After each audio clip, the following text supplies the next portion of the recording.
রায়গঞ্জ ব্লকের 12 নং বড়ুয়া অঞ্চলের পঞ্চায়েত অফিস সংলগ্ন বাড়ির পোখরা মহাশ্মশানে বাৎসরিক কালীপুজো উপলক্ষে নতুন কালীমা মন্দিরের শুভ উদ্বোধন এবং দিবারাত্র মহাযজ্ঞ অনুষ্ঠান ও দুদিনব্যাপী বিরাট বাউল সঙ্গীতের আয়োজন করা হয়।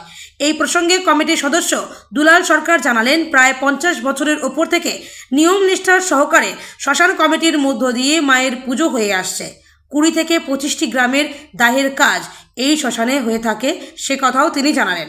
তবে পুজোকে কেন্দ্র করে নিয়ম নিষ্ঠার সহকারে তারাপীঠের নিয়মই 3 দিন যাবৎ দিবারাত্র চলে মহাযজ্ঞের আহুতি পর্ব।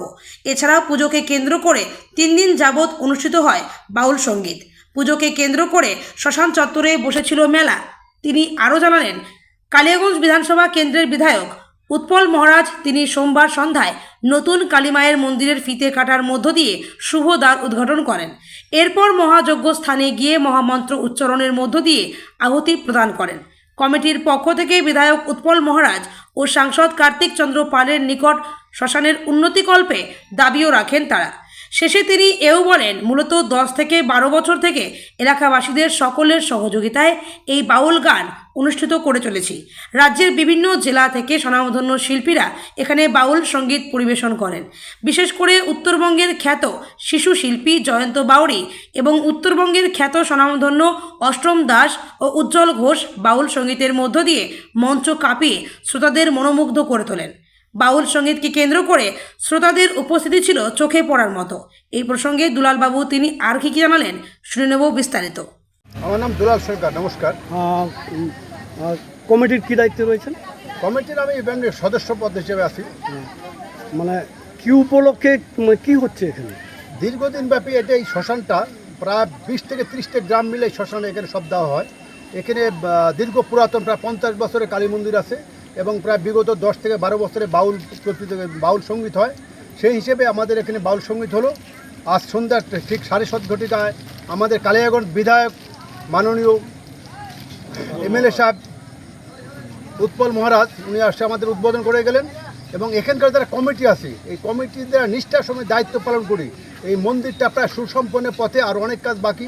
আমরা রায়গঞ্জ জেলার এমপি এবং এমএলএর কাছে কমিটির পক্ষ থেকে বিনীতভাবে জোরালো আবেদন করব, এই শ্মশানে যেহেতু 20 থেকে 30টা গ্রামের শ্মশানে শব্দ হয়, এখানে সরকারি ব্যাপক অনুদান হয়, এই শ্মশানটা যাতে ব্যাপকভাবে উন্নতি হয় তার জন্য জোরালো আবেদন করব, যাতে আপনার মিডিয়ার মাধ্যমে মাননীয় কার্তিক মাল এবং আমাদের এমএলএ উৎপল মহারাজের কাছে পৌঁছায়, সেই জোরালোভাবে আবেদন করব। এবং এইখানকার কমিটিরা আপ্রাণভাবে চেষ্টা করছে যাতে শ্মশানটা ব্যাপকভাবে উন্নতি হয়।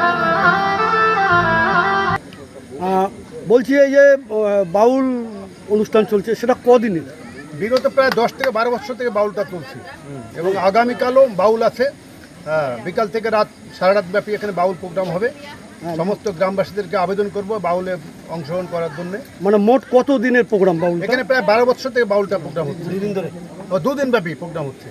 এখানে আমাদের মোট 3 দিন। বলছি এখানে আর কি হয়?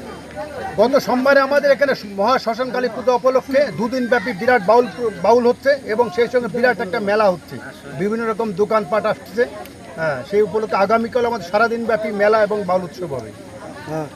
এমনি কি বার্তা দিতে যাবেন সাধারণ মানুষদের? আমরা আগামী দিনে এই মানে যেহেতু একটা সরকার পরিবর্তন হয়েছে, আগামী দিনে আমরা সরকার এবং আমাদের রায়গঞ্জের এমপি এমএলএ কাছে এবং সমস্ত সনাতনী ধর্মাবলম্বীদের আবেদন, এই শ্মশানটা ব্যাপকভাবে উন্নতি হয়, আগামী দিনে যে আমরা এই প্রোগ্রাম আরও ভালোভাবে করতে পারি সেই আশায় আমি কমিটির কাছে রাখবো। কমিটিরা যে আগামী দিনে এই প্রোগ্রামটা আরও ভালোভাবে করে যাতে সমস্ত গ্রামবাসী উপকৃত হয়। শ্মশানের লাইট, পানীয় জল, বাসস্থান এবং যদি শৌচাগার এগুলোর জন্য দরকার। এগুলো আমি কমিটির কাছে অনুরোধ করবো এমপি এবং এমএলএ কাছে যেন বিষয়টা জানান।